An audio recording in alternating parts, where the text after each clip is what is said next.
Last year, I promised to make America the Bitcoin superpower of the world and the crypto capital of the planet, and we're taking historic action to deliver on that promise, as you know, around the table. President Trump wants to make the U.S. the crypto capital of the world. However, since he took office, crypto and the stock markets are in crisis. Bitcoin is down from its recent $109,000 all-time high by 25%.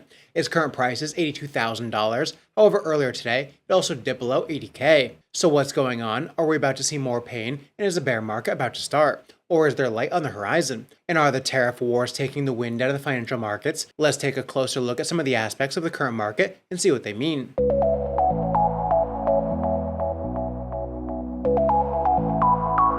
Hey, what's up everyone? My name is Cody, and if you're new here, make sure to like, subscribe, and turn on notifications so you know when we drop latest content. Follow us on Twitter, Altcoin Buzz, and as always, not financial advice, and wish you the best of luck in your crypto ventures. Crypto was part of Trump's presidential campaign, but keep in mind that 4 years ago, he was anti-crypto. But like many, he has changed his mind. Now he wants to make the USA the crypto capital of the world. And during a conference at the World Economic Forum, he announced that America will be the world capital of crypto. So after almost 2 months in office, what do we get? Last week, Trump signed an executive order, and this executive order established a Bitcoin strategic reserve and a U.S. digital asset stockpile. For the long term, this is bullish news. However, for the short term, it's bearish news, since only already confiscated assets are being used. There's no initial buying of Bitcoin by the U.S. government. Last week, we also saw the first ever crypto summit by the White House. It sounded great on paper, but in reality, it was a nothing burger. The SEC also got an overhaul, and a more pro-crypto stance is in the making. David Sachs also became the crypto czar in Trump's government, and he's very pro-crypto. And we also saw massive news with the comptroller letter. This allows U.S. banks to be validators on public networks, custody crypto for customers, and hold stablecoins, which is massive news. So there are definitely positive developments, but we also shouldn't forget other aspects of Trump's crypto influence. For example, he launched the Trump meme coin just days before his inauguration, thus avoiding any potential conflict of interest, but many were unhappy with this. We also saw his announcement of a strategic crypto reserve on a Sunday, which included XRP, Solana, and ADA.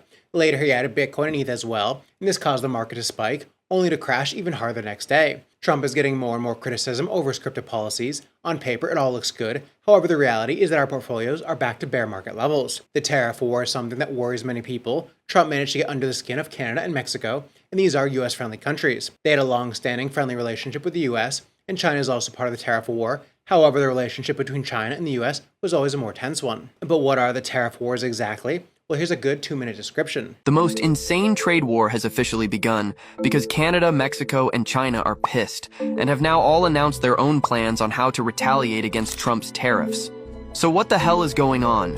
Well, you see, yesterday Trump's promised 25% tariffs on Canada and Mexico and 10% on China officially kicked in. What that means is that any goods sent from these countries to the United States will now cost companies 25% more, or 10% in China's case. So for example, if a Canadian business sent a car to the US that cost $50,000, today US companies will pay a $12,500 tariff at the border. So the price of your once $50,000 car is now actually $62,500. Why would Trump purposefully make things more expensive for Americans? Well, 2 main reasons. The first is more of a longer-term, unguaranteed benefit, but it would be to change consumer habits to buy more American-made products and incentivize more international companies to manufacture in the US.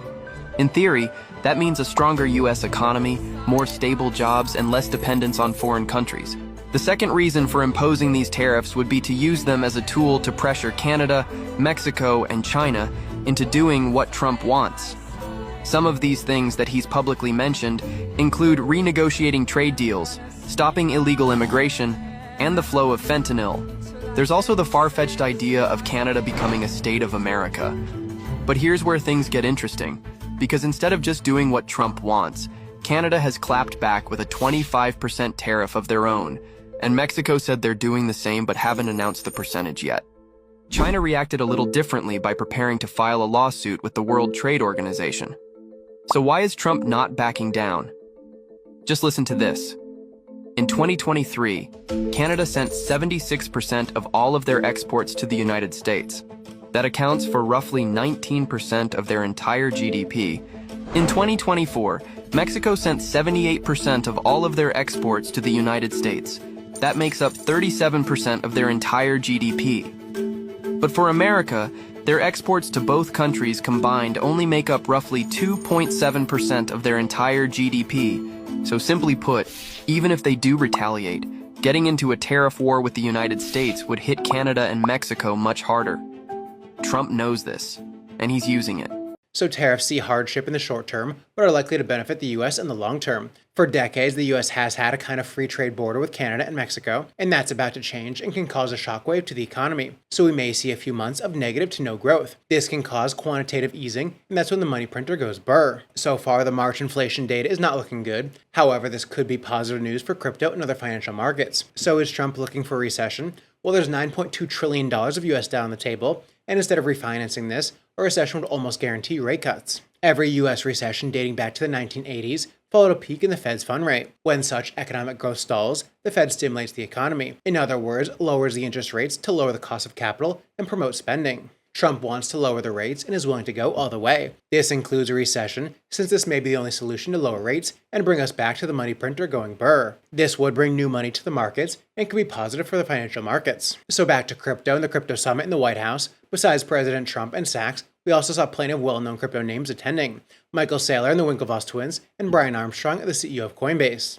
Armstrong mentioned that Trump breathed life back into the crypto industry, and this led Coinbase to create around 1,000 jobs in the US. More positive crypto legislation should be on the way. The US government is now officially looking into a Bitcoin strategic reserve, and this could lead other countries into doing the same. So in the long term, this is bullish. Armstrong credited the 1,000 jobs to Trump's proactive crypto stance. However, if we look at Elon Musk and the Doge strategy, 1,000 jobs is merely a drop in the bucket. Doge already led to 62,242 job cuts in February, and a federal judge prevented even more employees from being laid off. So in the short term, we can see more pain, maybe Bitcoin even going down to as far as $70,000. However, this would still be a higher low on the high time frame chart, so there is potential for positive news. So what do you guys think of Trump's current course of action? Let me know in the comments down below, and make sure to join us in our discussions on Discord and X.